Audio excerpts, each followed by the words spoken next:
Hi friends, இன்றைக்கி நம்ம flavour ஸ்டுடியோவில் டீ கடை ஸ்டைலில் ஆனியன் சமோசா கிறிஸ்பியாக எண்ணெயை அதிகம் இழுக்காமல் வெறும் கோதுமை மாவு மட்டுமே வச்சு எப்படி பண்ணுறதுன்னு பார்க்க போகிறோம். இன்றைக்கி இந்த ரெசிபிக்கு நான் முழுக்க வீட் ஃப்ளவர் தான் யூஸ் பண்ணியிருக்கேன். அறவே மைதா மாவு எதுவும் சேர்க்கலை. இந்த சமோசா நான் சொல்கிற மெத்தடில் பண்ணிங்கன்னா அதிகமாக எண்ணெயும் குடிக்காது, அதே மாதிரி மைதாவில் செஞ்சது மாதிரி நல்ல ஒரு கிறிஸ்பினஸோடு இருக்கும். இன்றைக்கி நான் இந்த ரெசிபிக்கு 1 கப் அளவில் கோதுமை மாவு எடுத்திருக்கேன். இந்த அளவில் நீங்கள் ரெடி பண்ணிங்கன்னா 12லேருந்து 15 அளவு சமோசா தாராளமாக கிடைக்கும். இதில் ஒரு 1/4 டீஸ்பூன் உப்பு சேர்த்து கலந்து விட்டுக்கோங்க. இப்போ இந்த மாவில் 1 டேபிள் ஸ்பூன் அளவு ஆயில் நல்லா சூடு பண்ணிவிட்டு இதில் சேர்த்துக்கணும். சேர்த்துட்டு கவனமாக நம்ம மாவோட அந்த ஆயிலை கலந்து விட்டுக்கணும். இந்த மாதிரி செய்கிறதால நம்ம சமோசா நல்ல ஒரு கிறிஸ்பினஸோடு இருக்கும். நம்ம காய்ச்சி ஊற்றின எண்ணெய் மாவோட எல்லா பகுதிகள்லேயும் படுற மாதிரி கையால் நல்லா பிசைஞ்சு விட்டு கலந்து விட்டுக்கோங்க. இப்போ நம்ம இந்த மாதிரி கையால் பிடிச்சு பார்த்தோன்னா ஒரு ஷேப்பில் பிடிக்க வரணும். இதுதான் கரெக்டான பதம். இன்கேஸ் நீங்கள் 2 கப்பு மாவு எடுக்கிறீங்கன்னா 2 டேபிள் ஸ்பூன் அளவில் எண்ணெயை காய வச்சு சேர்த்துக்கணும். இப்போ இதில் கொஞ்சம் கொஞ்சமாக தண்ணி சேர்த்து நார்மலாக நம்ம சப்பாத்தி மாவு எப்படி பிசைவோமோ அதே மாதிரி பிசைஞ்சிக்கலாம். ரொம்ப டைட்டாகவும் இல்லாமல் ரொம்ப சாஃப்டாகவும் இல்லாமல் மீடியம் கன்சிஸ்டன்சியில் இந்த மாவை நல்லா பிசைஞ்சு எடுத்துக்கோங்க. மாவு ஒரு 5 நிமிஷம் பிசைஞ்சால் போதும். ரொம்ப நேரம் நம்ம அழுத்தி பிசையணும்னு இல்லை. ஒரு 5 நிமிஷம் பிசைஞ்சிட்டு இது ஒரு மூடி போட்டு அரை மணி நேரம் நல்லா ஊற விட்டுருங்க. பாருங்கள், இந்த மாதிரி கன்சிஸ்டன்சியில் இருக்கணும். அரை மணி நேரம் ஊற வச்சதுக்கு அப்புறமா எடுத்துகிட்டு நம்ம லைட்டாக ஒரு வாட்டி ஒரு நிமிஷம் பிசைஞ்சு விட்டுக்கலாம். பிசைஞ்சு விட்டுட்டு இந்த மாதிரி நீல வாக்கில் ரோலாக உருட்டிட்டு நம்மளுக்கு ஒரு 4 உருண்டைகளாக இதை பிரித்து எடுத்துக்கணும். நார்மலாக நம்ம சப்பாத்திக்கு என்ன சைஸ் உருண்டைகள் எடுப்போமோ அதே அளவில் நீங்கள் சின்ன சின்ன உருண்டைகளாக ரெடி பண்ணி எடுத்துக்கோங்க. உங்களுக்கு சப்பாத்தி தேய்க்கிறதுக்கு நல்ல பெரிய இடம் இருந்தது அப்படின்னா நீங்கள் பெரிய பெரிய உருண்டைகளாக கூட உருட்டி எடுத்துக்கலாம், பிரச்சனை இல்லை. நான் இந்த சப்பாத்தி கட்டையில் தேய்க்கிறதுக்கு தேவையான சைஸில் இதை இப்போது உருட்டி எடுத்துக்க போகிறேன். இந்த மாதிரி உள்பக்கமாக மடித்து விட்டு நல்ல ஒரு ஸ்மூத்தான பாலாக நீங்கள் உருட்டி எடுத்துக்கணும். இப்போது நம்ம எல்லா உருண்டைகளையும் உருட்டி எடுத்ததுக்கு அப்புறமா சப்பாத்தி கட்டையில் கொஞ்சமாக மாவு தூவிட்டு நம்ம ரெடி பண்ணி வச்ச மாவு உருண்டைகளை எடுத்து இந்த மாதிரி லைட்டாக ப்ரெஸ் பண்ணிவிட்டு நம்ம நார்மலாக சப்பாத்தி தேய்க்கிற மாதிரி தேய்க்க ஆரம்பிச்சிடலாம்.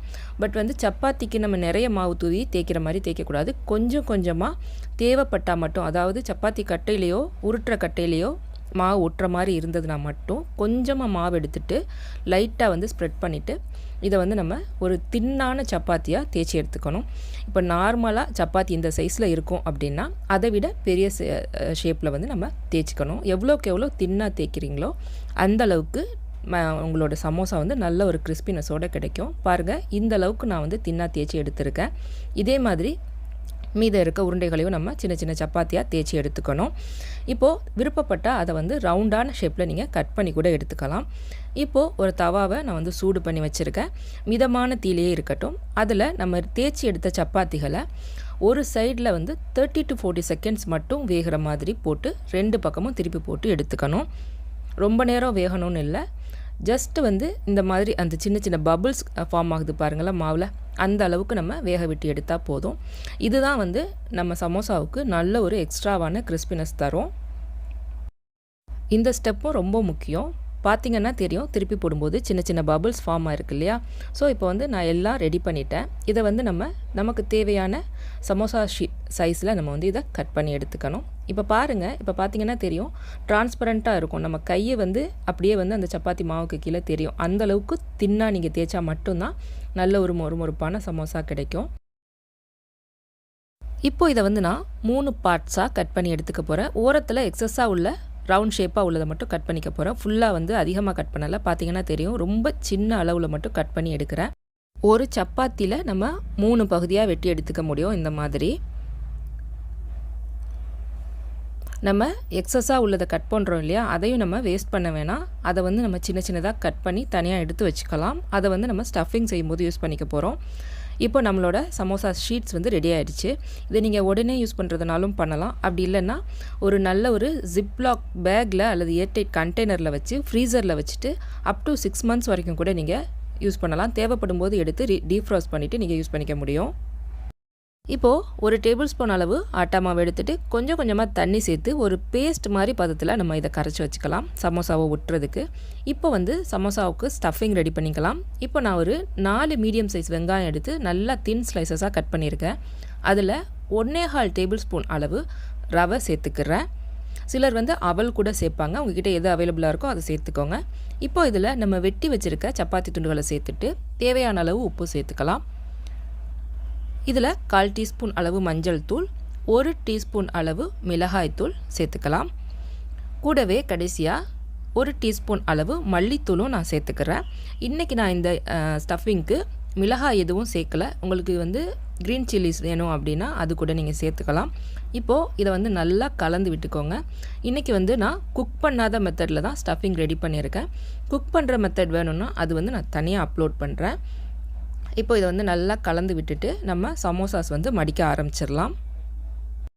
கருவேப்பிலை கொத்தமல்லி வேணும்னா கூட நீங்கள் சின்ன சின்னதாக கட் பண்ணி சேர்த்துக்கலாம். இதில் நான் ஜஸ்ட் வெங்காயம் மட்டும் ப்ளெயினாக தான் பண்ண போகிறேன், ரோட்டு கடைகளில் பண்ணுற மாதிரியான ஸ்டைலில். இப்போது நான் மடிக்கிறத கவனமாக வீடியோ பாருங்கள். ஒரு கார்னர்லேருந்து இன்னொரு கார்னருக்கு இந்த மாதிரி மடித்து பிடிச்சிட்டு ஆப்போசிட் சைடில் நம்ம சுற்றினோம் அப்படின்னா இந்த மாதிரி ஒரு கோன் ஷேப் நம்மளுக்கு கிடைக்கும். திரும்ப நான் பண்ணுறதை பாருங்கள். இந்த மாதிரி ஒரு ஓரத்துலேருந்து ஆப்போசிட்டுக்கு மடிச்சுட்டு இந்த பக்கம் ரோல் பண்ணோன்னா ஒரு கோன் ஷேப்பில் நம்மளுக்கு கிடைக்கும். இப்போ நம்ம ஒரு மடி மடிச்சுட்டு 2வது மடி மடிக்கிறதுக்கு முன்னால் அந்த கார்னரில் நம்ம ரெடி பண்ணி வச்ச மைதா மாவு பசையை தடவிடலாம். தடவிட்டு இந்த மாதிரி கையால் பிடிச்சிட்டு ஸ்டஃபிங்ஸ் எவ்வளோ வேணுமோ அந்தளவுக்கு நல்லா ஃபில் பண்ணிக்கோங்க. நல்லா டைட்டாக ஃபில் பண்ணிக்கோங்க, ரொம்ப ஓவர் ஃபில் பண்ணிட வேண்டாம்.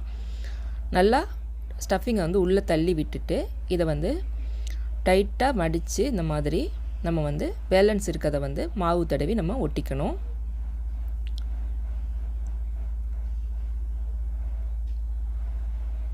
ரொம்ப மாவும் தடவிட வேணாம், லைட்டாக எடுத்துகிட்டு கைகளால் இந்த மாதிரி நல்லா பரத்திட்டு ஒட்டிக்கோங்க. நல்லா ஒட்டிக்கும். இன்கேஸ் நம்ம மடிக்கும்போது ஓரங்களில் கொஞ்சம் ஓப்பனாக இந்த மாதிரி இருந்ததுன்னா ஒரி பண்ணிக்க வேணாம். அது வழியாக ஸ்டஃபிங் வெளியில் வராது. இதே மாதிரி மீதம் இருக்க எல்லா சமோசாவையும் நான் ரெடி பண்ணிட்டேன். இந்த சமோசாவையுமே கூட நீங்கள் ஃப்ரீஸ் பண்ணி வச்சுட்டு தேவைப்படும் போது பொரிச்சுக்கலாம். 6 மாதம் வரைக்கும் கூட கெட்டு போகாமல் இருக்கும். மீடியம் ஹீட்டில் நான் ஆயில் ஹீட் பண்ணி வச்சுருக்கேன். அதில் நம்ம ரெடி பண்ணி வச்ச சமோசாவை ஒன்று ஒன்றா போட்டு எடுத்துக்கலாம். ஹை ஹீட்டில் வைக்காமல் மிதமான தீயிலேயே வச்சு 2 பக்கமும் நல்லா கோல்டன் ப்ரௌன் ஆகிற வரைக்கும் நம்ம இதை பொரிச்சு எடுக்கணும். நீங்கள் ஆயில் நல்லா சூடாக முன்னால் சமோசாவை சேர்த்திங்கன்னா எண்ணெய் குடிக்க ஆரம்பிச்சிடும். ஸோ ஆயில் நல்லா சூடானதுக்கப்புறம் சமோசாவை எண்ணெயில் சேர்த்துக்கோங்க. நல்லா பபிள்ஸ் எல்லாம் ரெடியூஸ் ஆகி இந்த மாதிரி வரும்போது சமோசா நல்லா வெந்துருச்சுன்னு அர்த்தம். நம்ம எண்ணெயை வடிச்சிட்டு எடுத்து ஒரு டிஷ்யூ பேப்பரில் வச்சிடலாம். அவ்வளோதான், நல்லா கிறிஸ்பியான ஒரு கோதுமை மாவு சமோசா ரெடி ஆகிடுச்சு. இது நீங்களே சொல்லாத வரைக்கும் யாருமே இது கோதுமையில் செஞ்சது நம்ப மாட்டாங்க. அந்த அளவுக்கு கிறிஸ்பியாக ரொம்ப டேஸ்ட்டாக இருக்கும். கட்டாயம் நீங்களும் ட்ரை பண்ணி பாருங்கள், உங்கள் எல்லாருக்கும் பிடிக்கும்னு நினைக்கிறேன். இந்த வீடியோ பிடிச்சிருந்ததுன்னா லைக் பண்ணுங்கள், உங்கள் ஃப்ரெண்ட்ஸ் அண்ட் ஃபேமிலி கூட இந்த வீடியோவை ஷேர் பண்ணுங்கள். இதே மாதிரி ஈஸியான ரெசிபீஸ்க்கு நம்ம ஃப்ளேவர் ஸ்டுடியோவை சப்ஸ்கிரைப் பண்ணிக்கோங்க. சீக்கிரமே உங்களை அடுத்த வீடியோவில் சந்திக்கிறேன். தேங்க்ஸ் ஃபார் வாட்சிங்.